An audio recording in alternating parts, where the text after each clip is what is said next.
Hello dear student, आप सभी का एक बार फिर स्वागत करते हैं अपने इस यूट्यूब चैनल पे। तो आज के इस वीडियो में हम लोग क्लास 10th गणित का 2024 का जो सेट नंबर 7 है उसको स्टार्ट करने वाले हैं। इस वीडियो में हम लोग सेट 7 को स्टार्ट करेंगे। ये आपका 2024 का आखिरी सेट है। मैंने इसके पीछे आपको 6 सेट को पूरी तरह से कंप्लीट कर दिया है। यदि अभी तक आपने उस वीडियो को नहीं देखा है तो चैनल के प्लेलिस्ट में जाइए और वहां पर गणित का अनसॉल्व सेट करके एक प्लेलिस्ट बना हुआ है। उसमें सभी वीडियो क्रम से है, सेट 1 से लगाए सेट 6 तक सभी वीडियो क्रम से पड़े हुए हैं। आप जाकर उन सभी वीडियो को देख लीजिए, ठीक है। यदि आप चाहते हैं कि 2025 एग्जाम में यदि आपने 90 प्लस का सपना देख लिया है और चाहते हैं कि ये पूरा हो जाए कम समय में, अभी से पूरा हो जाए, तो आपको कुछ नहीं करना है। 2024 के सातों सेट को लगा लीजिए। ये आपका आखिरी सेट है, ठीक है। तो आप क्या करना है, सातों सेट को लगा लीजिए।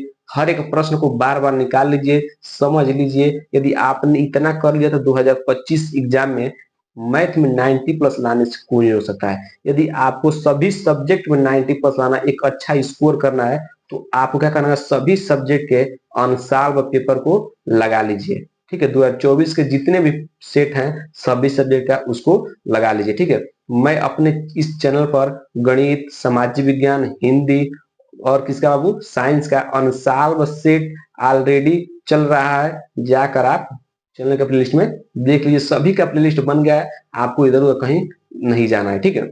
यदि आपको सच में स्कोर करना है 90 प्लस तो आप वीडियो को सब्सक्राइब कर लीजिएगा, सॉरी, चैनल को सब्सक्राइब कर लीजिएगा और वीडियो को लाइक कर लीजिएगा, ठीक है। आपके लिए इतना ज्यादा मेहनत मैंने इसका ऑलरेडी वीडियो क्या कर दिया था, रिकॉर्ड कर लिया था, लेकिन उसमें वॉइस क्या हुआ था, रिकॉर्ड नहीं हो पाया था, इसलिए मैं इसका दोबारा वीडियो बना रहा हूँ। तो आपके लिए बहुत ज्यादा मेहनत हो रहा है बाबू। तो आपको कुछ नहीं करना है, सिर्फ उस मेहनत का एक ही काम करना है, चैनल को सब्सक्राइब कर लीजिए, वीडियो को लाइक और अपने दोस्तों में शेयर जरूर करिएगा, ठीक है। चलिए पहला प्रश्न क्या, पहला प्रश्न आपको कि परिमेय संख्या होगी, इसमें बताना है कि चारों ऑप्शन में परिमेय संख्या कौन होगी। तो सबसे पहले समझिए कि परिमेय संख्या होती क्या है।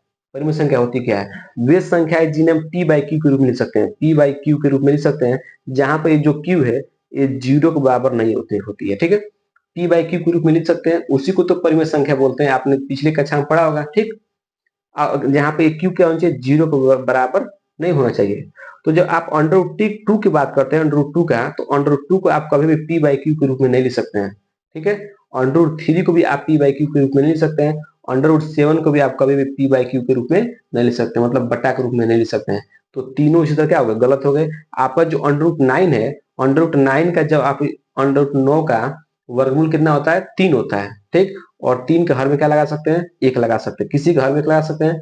देखिए आपका पी बाई क्यू के रूप में बन गया कि नहीं बन गया, ठीक है। तो अंडर रूट नाइन से क्या हो जाएगा, राइट आंसर हो जाएगा ऑप्शन नंबर सी से क्या हो जाएगा, राइट आंसर हो जाएगा, ठीक ना। आशा करते हैं कि पहला प्रश्न एकदम अच्छे समझ में आ गया होगा, ठीक है। दूसरा प्रश्न है, दूसरा प्रश्न इंपोर्टेंट प्रश्न बन जाता है, ठीक है, 2025 के लिए, कि किसी द्विघात समीकरण, कोई द्विघात समीकरण, कोई भी द्विघात समीकरण बाबू, y equal to A X square plus B X plus C, जहां पर जो a है ये 0 के बराबर नहीं होना चाहिए।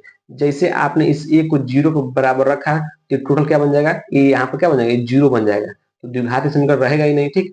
इसलिए ऑलरेडी कह दिया कि a यहाँ पे 0 के बराबर नहीं है। कि ग्राफ का आकार होगा, ठीक है, कोई भी इस दुनिया कोई भी द्विघात समीकरण हो तो उसका जो ग्राफ का आकार होता है वो ना तो वृत्ताकार होता है, ना सीधी रेखा होता है, ना आयताकार होता है, क्या होता है, परवलयाकार होता है, ठीक ना, परवलयाकार होता है, ठीक है। तो इसका ऑप्शन ऑप्शन क्या हो जाएगा, ए हो जाएगा, राइट आंसर हो जाएगा, ठीक है। चलिए दोनों प्रश्न आपको एकदम अच्छे समझ में आ गए होंगे। इस प्रश्न को आप जरूर याद रखेगा, ये 100% 2025 में किसी ना किसी सेट में जरूर आएगा, ठीक है। चलिए अब तीसरा प्रश्न, मोस्ट वांटेड एक प्रश्न आ गया, तीसरा नंबर प्रश्न है।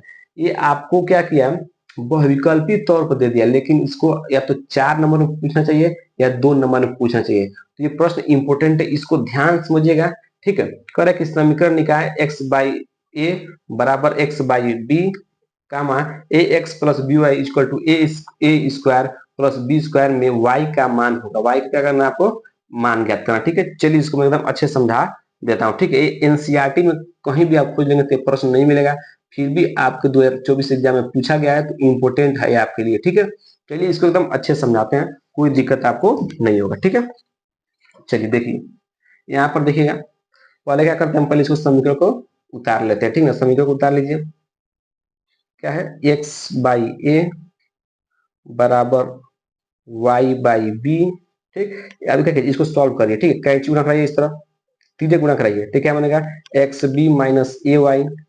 ठीक है, एक्स सॉरी एक्स बी हो गया, इधर से ए वाई हो गया। ठीक ना, अब क्या कीजिए, ए वाई को इधर बुला लीजिए, इधर ए वाई को इधर लाइए, तो हो जाएगा x b minus a y equal to 0। ठीक, समीकरण 1 नाम दे दिया। ठीक है, हो गया। हमने क्या किया, तीजे गुणा कराया है, यहाँ से समीकरण 1 बना लिया। ठीक है, अब दूसरा समीकरण क्या दिया, A x plus B Y equal to A square plus B square. इसको समीकरण क्या मान लीजिए, 2 मान लीजिए। ठीक है, अब इन दोनों समीकरणों को सॉल्व करना है, चाहे आप विलोपन विधि से सॉल्व कीजिए, चाहे आप प्रतिस्थापन विधि से सॉल्व कीजिए, और वहां से किसका मान निकाल लीजिए, y का मान निकाल लीजिए। ठीक है, तो आपने विलोपन विधि क्लास 10th में इसी क्लास में पढ़ा होगा। ठीक है, विलोपन विधि, विलोपन विधि क्या होता है, वो विलोपन विधि होता है कि आप इसमें किसी एक पद को क्या कर दीजिए, विलुप्त कर दीजिए, गायब कर दीजिए, किसी एक पद को, चाहे x वाले पद को गायब कर दीजिए, चाहे y वाले पद को गायब कर दीजिए, ये विलोपन विधि कहता है। तो गायब करने के लिए क्या चाहिए कि या तो x वाले सभी पद बराबर होना चाहिए, या y वाले सभी पद बराबर होना चाहिए। तो बराबर करने के लिए क्या करते हैं हम लोग, किसी ना किसी अंक से गुणा करा देते हैं। ठीक, कैसे गुणा कराएंगे, आप समीकरण एक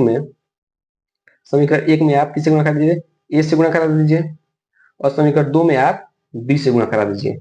ठीक है, तो जो समीकरण 1 में आप सबसे ए से गुणा करा दीजिए, तो क्या हो जाएगा यहाँ पर, ए बी एक्स, ए से गुणा करेंगे तो ए बी एक्स हो जाएगा, माइनस यहाँ क्या हो जाएगा, ए स्क्वायर वाई हो जाएगा। ठीक, इक्वल टू 0। ठीक है, इसमें आप किससे गुणा कर दीजिए, सब में बी से गुणा करा दीजिए, तो कराइए, ये बनेगा ए बी एक्स। ठीक, अब यहाँ देखिए इससे गुणा करेंगे तो क्या हो जाएगा, बी स्क्वायर वाई। ठीक, अब इसमें क्या कीजिए आप, बी से गुणा करिए, तो हो जाएगा A square B plus B Q. ठीक है ना, हमने सब में क्या किया, बी से गुणा करा दिया। ठीक है, अब क्या कीजिए, समीकरण 1 को 2 क्या कर दीजिए, घटा दीजिए। ठीक, जैसे आप घटाएंगे तो चिन्ह क्या होते हैं, बदल जाते हैं। आप जानते हैं कि चिन्ह क्या हो जाएंगे, बदल जाएंगे। यहाँ पर प्लस है तो यहाँ क्या हो जाएगा, माइनस, यहाँ प्लस तो क्या हो जाएगा, माइनस, यहाँ पर किसी चिन्ह प्लस होता है हो जाएगा माइनस। जैसे आप घटाते हैं तो चिन्ह क्या होते हैं, बदल जाते हैं। ठीक है, अब देखिए ए बी एक्स ऊपर भी है, ए बी एक्स ऊपर भी है, लेकिन चिन्ह क्या उल्टा है, यहाँ पर प्लस है, कुछ नहीं तो प्लस, यहाँ माइनस, कट जाएंगे। अब यहाँ देखिए, ध्यान समझिए, यहाँ क्या करेंगे, यहाँ पर क्या करिए, माइनस, देखिए माइनस यहाँ भी है, माइनस यहाँ पे, इस चिन्ह का कोई काम नहीं है। ठीक है, ऊपर वाला सबसे नीचे वाला चिन्ह का काम है, तो माइनस क्या करिए, बाहर ले लिया हमने। ठीक, देखिए इसमें भी वाई है, इसमें भी वाई है, वाई कॉमन लीजिए, माइनस का वाई बाहर ले लिया हमने, क्या बच जाएगा, A square plus B square, बच जाएगा कि नहीं बच जाएगा, देखिए यहाँ पर वाई को हमने बाहर ले लिया। ठीक, माइनस को क्या कर लिया, बाहर ले लिया। ठीक, यहाँ क्या बच जाएगा, A square plus B square. ठीक, इक्वल टू, ठीक, देखिए यहाँ माइनस है तो यहाँ माइनस लगा दीजिए। इन दोनों में क्या कॉमन है, कॉमन मतलब जो दोनों में हो, यहाँ भी बी है। ठीक, और यहाँ भी बी है, यहाँ बी कितना बार, 3 बार है, लेकिन एक बी बाहर आ गया तो क्या बचेगा, ए स्क्वायर प्लस बी स्क्वायर। ठीक, यहाँ पर बी के ऊपर क्या था, 3 था, तो यहाँ पर 3 बी है। ठीक ना, तो यहाँ से एक बी हमने बाहर ले लिया, तभी 2 बी बचा है। ठीक, तो हमने लिख दिया। ठीक, अब देखिए A square plus B square से A square plus B square cut गया। ठीक, माइनस से माइनस कट गया, यहाँ क्या बचा है, वाई, इधर क्या बचा है, बराबर बी। आपको ये क्या कर रहा था, वाई का मान ही आपसे पूछ रहा था। कितना आसान प्रश्न है, बस आपको समझने की देरी है। ठीक ना, यहाँ पर यदि आपको समझ में नहीं आया तो मैं इसको एक बार और सुना देता हूँ, ध्यान सुनिए। यहाँ पर A square Y minus B square Y लिखा है। ठीक, इसको समझा रहे हैं। ठीक है, देखिए यहाँ भी माइनस है, यहाँ भी माइनस, तो माइनस बाहर ले लिया हमने। ठीक, यहाँ भी वाई है और यहाँ भी वाई है, तो वाई भी हमने क्या कर लिया, बाहर ले लिया। ठीक है, यहाँ बच गया ए स्क्वायर, अब माइनस आपने कॉमन ले लिया, तो यहाँ क्या बच जाएगा, प्लस। ठीक, अब वाई बाहर है तो यहाँ क्या बचेगा, बी स्क्वायर। ठीक, वही डायरेक्ट हमने यहाँ पर ये वाला लिख दिया है। ठीक है, तो आशा करते हैं कि आपको प्रश्न ये वाला क्या होगा, अच्छे से समझ में आ गया होगा। ठीक है, तो वाई का मान क्या आ गया, बी आ गया। ठीक है, चलिए देखिए, तो इसका राइट आंसर क्या हो जाएगा, ऑप्शन नंबर सी, इसका क्या हो जाएगा, राइट आंसर हो जाएगा। ठीक है, चलिए अगला प्रश्न देखिए। अगला प्रश्न क्या है कि यदि समीकरण x square minus 4x plus a equal to 0 के कोई वास्तविक मूल नहीं है, तो आपको क्या करना है, ए का मान ज्ञात करना है। ठीक है, अब आपको पता होना चाहिए कि यदि कोई भी द्विघात समीकरण हो, कोई भी द्विघात समीकरण हो, दुनिया कोई भी द्विघात समीकरण हो, यदि उसका कोई हल नहीं है, बाबू क्या है, कोई हल नहीं है, तो उसके लिए क्या एक शर्त होता है, कोई द्विघात समीकरण है यदि उसका कोई हल नहीं है, तो उसके लिए कंडीशन क्या होता है, जो विविक्तर होता है, विविक्तर का सूत्र क्या होता है, बी स्क्वायर माइनस 4ac, ये हमेशा जीरो से क्या होता है, छोटा होता है। याद रखिएगा कि जब भी किसी द्विघात समीकरण का कोई हल नहीं होगा, कोई हल नहीं होगा, तो उस स्थिति में क्या होगा, जो विविक्तर है ये जीरो से क्या होगा, छोटा होगा। मतलब क्या होगा, माइनस में आएगा। ठीक है, जीरो छोटा माइनस वाला अंक होते हैं। ठीक, अब क्या कीजिए, यहाँ से बी ए सी का मान निकालिए, रख दीजिए, वहां से ए का मान निकल जाएगा। कैसे, बी ए सी का मान कैसे निकलेगा, आपका जो समीकरण दिया द्विघात समीकरण एक्स स्क्वायर माइनस 4x का दिया है, 4x plus a equal to zero दिया है।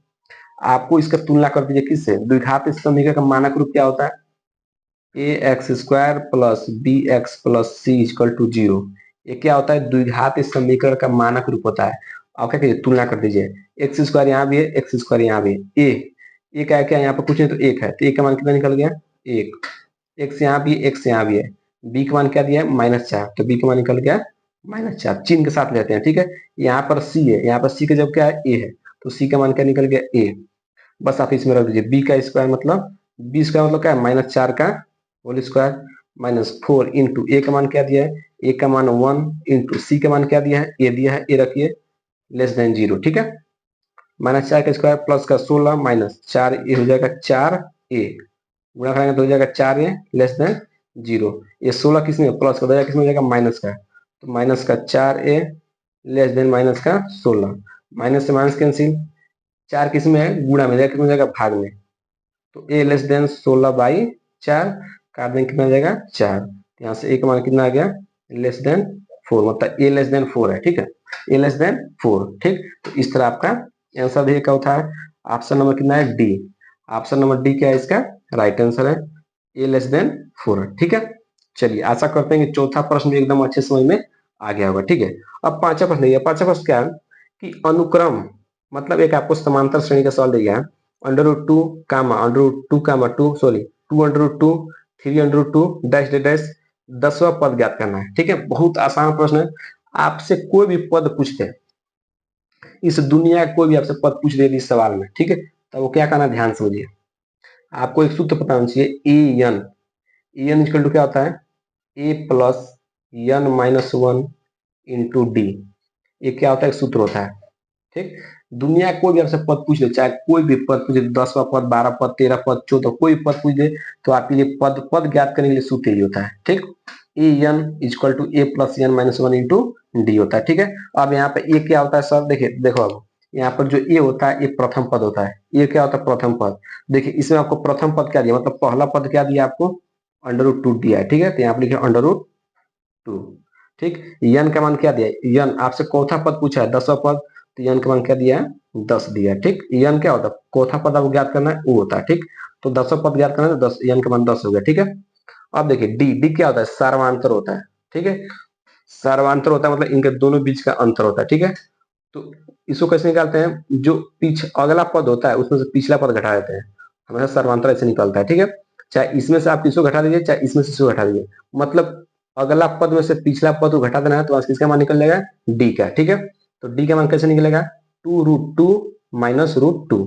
ठीक, पिछला पद में से सॉरी अगला पद में से पिछला पद हमने घटा दिया। ठीक है, तो जब घटाएंगे तो इसका मान कितना आएगा, √2 में से 1√2 जाएगा, कितना बचेगा, √2।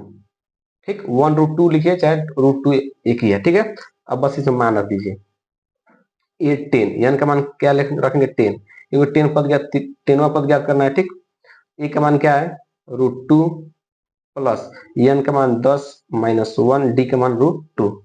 ठीक, इसको सॉल्व कीजिए, √2 प्लस 9, 10 में से एक जाए 9, 9√2, और जब इसको अब सॉल्व करेंगे 9 √2, यहाँ पे 1√2 कितना हो जाएगा, 10√2 हो गया। ठीक, ये अब क्या हो गया, आंसर हो गया। ठीक है, अब आप इसको चाहे तो आप इसको √200 भी लिख सकते हैं। आप इसको चाहे तो √200 भी लिख सकते हैं, और जब √200 को आप सॉल्व करेंगे तो आपको यही मिलेगा। ठीक है, √200 को आप जो सॉल्व करेंगे तो यही मिलेगा। कैसे, देखिए आप इसको 200 को लिख सकते हैं, 100 × 2 लिख सकते हैं, नहीं लिख सकते हैं, बताइए। 200 को आप 100 × 2 लिख सकते हैं। अब देखिए 100 का वर्गमूल क्या होता है, 10, तो 10 तो बाहर आ गया, और √2 का √2। ठीक है, तो आप 10 √2 को आप √200 भी लिख सकते हैं। ठीक है, तो देखिए इसका राइट आंसर क्या है, इसका राइट आंसर आपका क्या हो जाएगा, ऑप्शन नंबर सी क्या हो जाएगा, राइट आंसर हो जाएगा √200। ठीक, ठीक है, तो आशा करते हैं कि आपको ये पांचों प्रश्न एकदम अच्छे से समझ में आ गए होंगे बाबू, एकदम आराम से समझ आया ताकि आपको कोई भी दिक्कत न हो। तो इस वीडियो में हम लोग केवल 5 ही प्रश्नों को देते हैं, बाकी हम अगले वीडियो में अगले प्रश्न को कवर कर लेंगे। यदि आपको ये सभी प्रश्न एकदम अच्छे से समझ में आए होंगे तो वीडियो को लाइक कीजिएगा और चैनल को सब्सक्राइब जरूर कीजिएगा।